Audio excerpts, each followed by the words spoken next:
네, 오늘은 SK 이노베이션 한번 좀 보도록 하겠습니다. 들어오신 분들 구독, 좋아요 눌러주시고요. 댓글로 우리 상승이라고 한 번씩 남겨주시고, 우선 지금 최근 시장이 조금 휘청이고 있기는 한데, 이럴 때일수록 사실 이제 손바뀜이 일어나는 시장이거든요. 이따 설명을 드리겠지만. 근데 저는 SK 이노베이션 특히나 우량한 종목 중 중장기로 지금 지난해 우리 삼성전자, SK 하이닉스를 가지고 여러분들 달달하게 수익들 많이 내셨잖아요. 그런 수익을 끊어가지 않고 또 추가적으로 좀 낼 수 있을 만한 종목 중 하나가 SK 이노베이션이 될 수 있지 않을까 생각을 해서 그런 부분들 같이 체크를 좀 해드릴게요. 자, 우선 뭐 삼성전자나 하이닉스 발로 해서 작년부터 올해 초까지 지금까지도 강한 상승을 보여줬고, 지금 최근에 이제 이슈가 하나 터졌잖아요. 이 미국이 이란을 타격을 하게 되면서 이런 부분에 대한 이슈가 있다 보니까 좀 많이 조정이 나와줬어요. 세계적으로 많이 흔들렸고. 근데 우리나라가 훨씬 많이 흔들린 거는 맞긴 하거든요. 그러니까 기본적으로 전 세계가 흔들린 건 맞지만 그 정도가 우리나라가 지금 엄청 심하긴 합니다. 근데 이게 왜 그럴까를 좀 생각을 해봐야 돼요. 뭐 미증시도 물론 좀 빠졌어요. 좀 빠졌지만 그 정도로 심할 정도로 빠지진 않았거든요. 하루에 12%씩 빠지고 막 이러진 않았어요. 근데 우리나라 왜 이렇게 빠졌을까? 간단하게 생각하면 너무 많이 올라와 있으니까. 이게 사실 지금 반도체 하나만 가지고 작년서부터 지금까지 끌어올린 거 아니에요.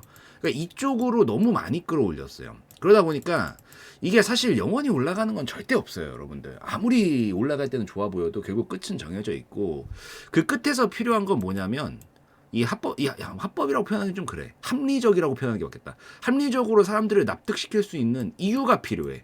근데 그 이유가 막 나오는 건 아니야. 이게 사실 반도체 관련 이슈는 좋은 이슈들이 너무 많이 나와요. 계속 끊임없이 나온다. 근데 점점 올라갈수록 하방 압력이 작용을 하게 되거든요. 계속해서 하방 압력 작용을 하게 되는데, 왜냐면 중간중간 입절하고 싶은 사람들이 나오는데, 여기서 이거를 합리적으로 너네 이제 입절해도 된다라고 말할 수 있는 타이밍이 이런 이슈가 붙었을 때예요. 그래서 사실 이 이슈가 뭐 한 요런 데 위치하고 있었어.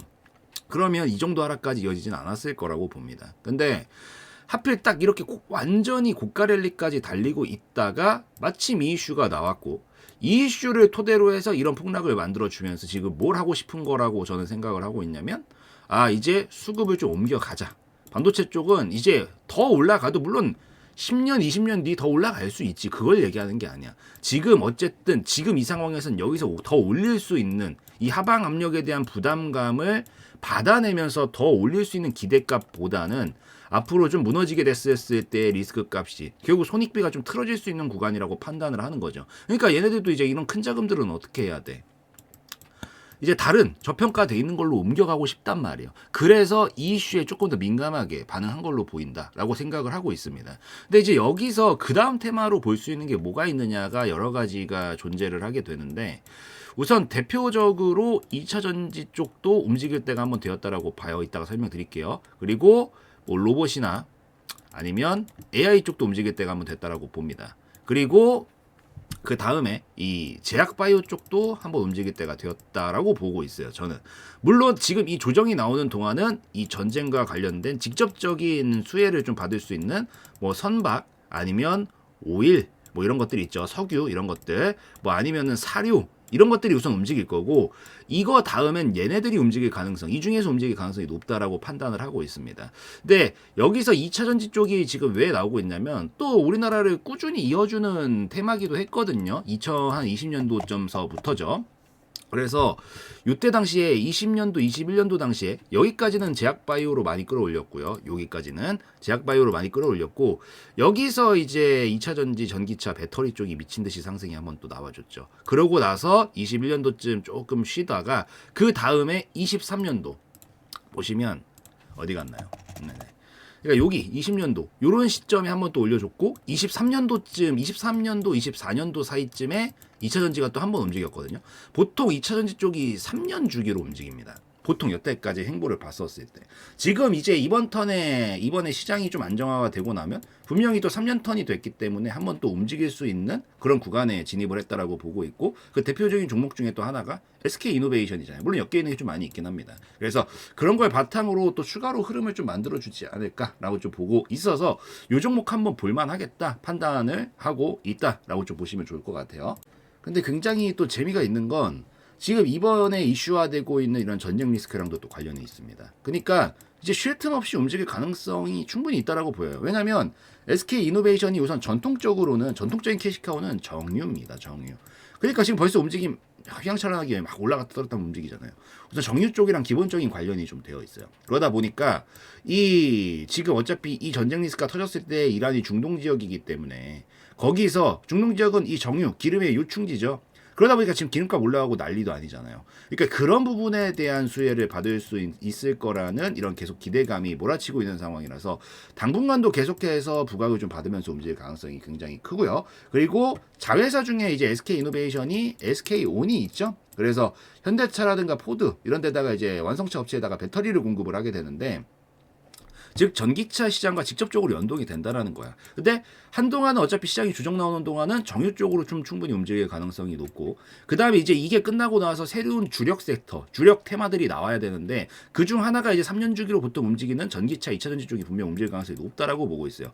그래서 지금 아마 정유 관련된 테마로는 준비 작업을 조금 거칠 가능성이 높다라고 보고요. 이게 끝나고 나면 이제 실질적인 시세적인 상승은 2차 전지와 전기차를 가지고 또 강하게 움직일 만한 그런 여지를 보여줄 수 있다. 그래서 우량주 찾으시는 분들 중에서는 이 SK 이노베이션이 지금 한번 묻어가기가 나쁘지가 않은 충분히 기대해 볼 수 있는 종목이라고 보고 있고 기술적으로도 지금 완벽한 자리입니다. 지금 결국 장기 박스권을 이렇게 타면서 상당히 오랜 시간을 보내주고 있었고 지금 떨어지고 나서 이 하단 부분 건드리면서 여기 안 뚫리지 안전작업 해본다 이러고 있는 거잖아. 이거 끝나면 박스권은 보통 하단에서 자리를 잡으면 상단까지는 가려는 보통 움직임을 보여주게 돼요. 그래서 지금 여기서 아마 제가 생각을 했을 땐 이 석유 쪽 움직임을 만들어주면서 이렇게 횡보 구간을 쳐주고 실질적인 돌파가 만들어지고 나서부터는 2차 전지와 전기차 쪽으로 움직임을 만들어주면서 박스권 하단에서 상단까지 가는 즉 10만원대에서부터 30만원대까지 가는 거의 3배 가까이가 움직일 수 있는 이런 우량주들은 자리가 많이 안 나와요. 그래서 지금부터 살펴볼 만한 강력한 관심 종목이 좀 될 수 있겠다라고 좀 보시면 좋을 것 같아서 요 지금 굉장히 타이밍이 좋다라고 보이니까 계속 관심 있게 살펴보시면 좋겠다 이 말씀을 드리고요.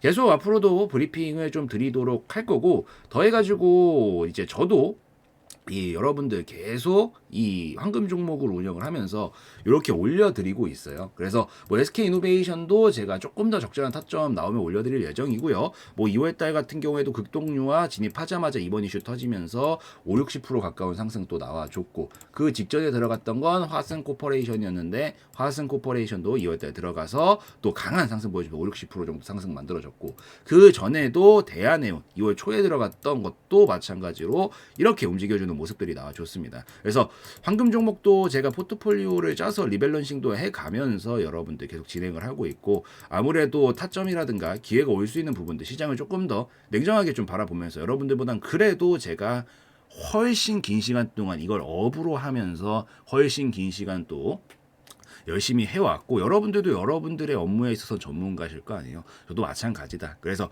이런 거 제가 가진 이 재능을 기반으로 여러분들과 같이 좀 윈윈할 수 있도록 황금 종목들도 운영도 하면서 가고 있기 때문에 뭐 아까 SK 이노베이션도 이제 충분히 후보군 안에 있어서 적절한 타점 나오면 또 올려드릴 거고요. 그리고 황금 종목도 같이 운영을 하고 있어서 요 관심이 좀 있으신 분들은 요 하단에 있는 번호로 우리 황금이라고 좀 남겨주셔가지고 좀 같이 가보시면 좋겠다. 이렇게 좀 말씀을 드리는 걸로 하면서 이 마무리 짓도록 하겠습니다.